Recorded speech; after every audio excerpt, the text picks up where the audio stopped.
So, hello everybody, welcome back to Tech. If you are new here, hi there. So, I've got the iPhone 11 running iOS 18 and it's gonna be a short video where I show you the essentials of iOS 18. You can check timestamps on the timeline and jump to any feature you want anytime. So, let's start off with the movable iOS icons. This is something we have been asking for years actually. We finally get it, so watch this. I'm gonna move this app to the bottom. And as you can see, it moved the grids and the grids moved the app to the left. So it's still kind of limited, if you know what I mean.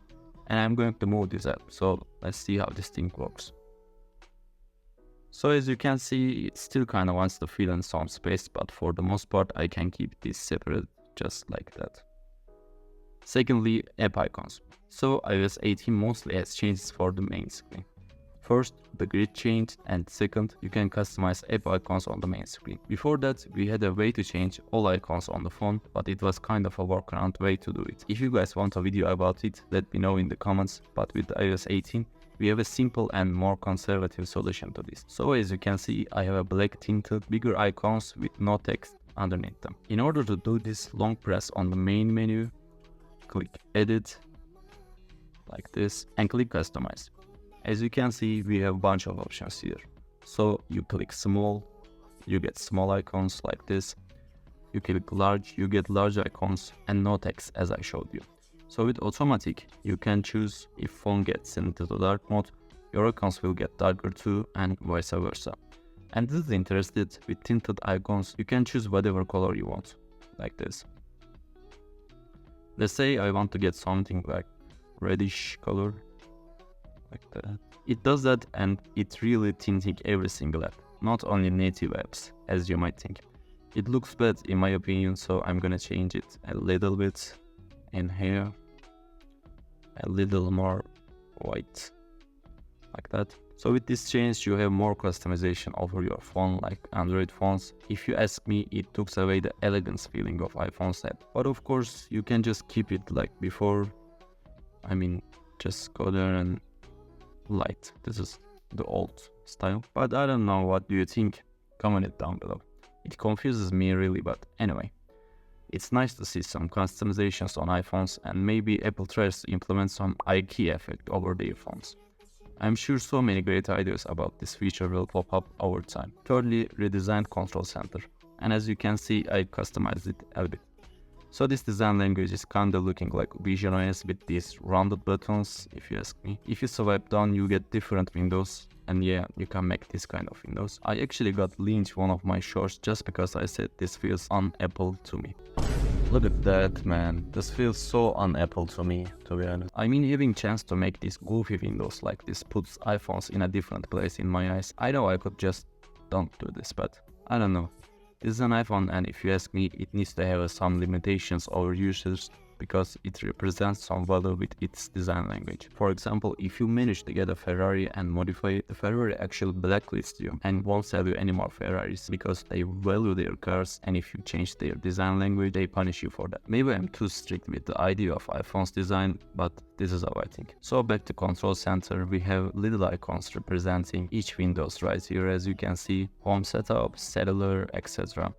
You can add more windows by clicking plus icon right here and go to blank page right here and add to control. For example, I want to translate here and okay, and I don't know, brightness maybe, like that. And there you are with your new Windows section, as you can hear with that dot. I wish I could change the icon right here, maybe in next updates. Next up, we have lock screen shortcuts like this.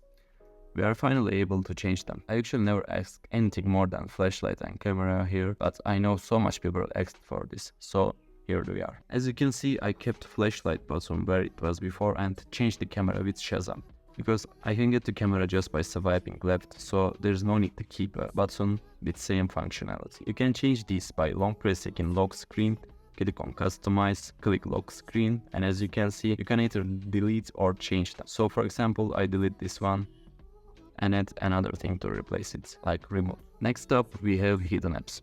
So let's just say I want to hide PPSSPP. So I'm going to do required Face ID. So it gives me two options. One is hide and require Face ID and other is require Face ID.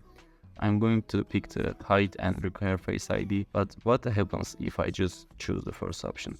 It's going to keep it there, but every time I want to open the app, it's going to require Face ID. So I'm going to choose the hide and require Face ID, and as you can see, click hide app and it just goes away. You go here, and by the way, maybe you noticed background isn't blurry. In iOS 18 it was blurry, but not in iOS 18. So there's a hidden section right here, and you click that, it unlocks with Face ID, and here's the app. It's really cool feature to have, actually. After that, we have passwords app. It's awesome that they just moved out the thing this out of settings app. I mean, I have all of my password on this app, and sometimes when I use other devices isn't on Apple ecosystem, it's like a torture to go through the settings and then password section, blah blah. It's so much convenient this way, and I actually want to have this. Next up is going to be messages. We finally have RCS messaging. So we are finally able to send people with green bubbles, high quality pictures, which is pretty nice. Expect that we are now able to send messages later. You can schedule your text and send whenever you want. In my country, iMessages are not really the main text app, WhatsApp is, but people in United States would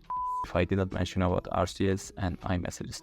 And the sad part is Apple Intelligence is not going to be available on this device. I totally understand that 5-year-old phone is not getting the fanciest AI feature, but I really don't understand why iPhone 15 or 14 Pros don't get it. Anyway, just wanted to say that Apple Intelligence is not going to be supported on these devices. After that, you're probably curious about how the battery life and performance. Well, this is not my main device. I use my iPhone 15 for daily usage and can't really tell if battery performance is good or bad. The thing is, whenever I use this device to test iOS 18 and see the new features, this phone always gets hot and it causes performance issues. I don't know if it's just me or anyone having the same issue with me, but that's what I experience over time. Apart from that, I see some bugs here and there, but remember, this iOS beta version are not designed for everyday usage, and it's totally normal to have heat up issues and bugs. This version is for testing the new features. So I hope you guys did enjoy. If you did, be sure to click that like button, comment down below and subscribe, because it really does help out the channel and make people to see my content. That's been it for me, and I'll catch you guys later. Also, don't forget to check these videos.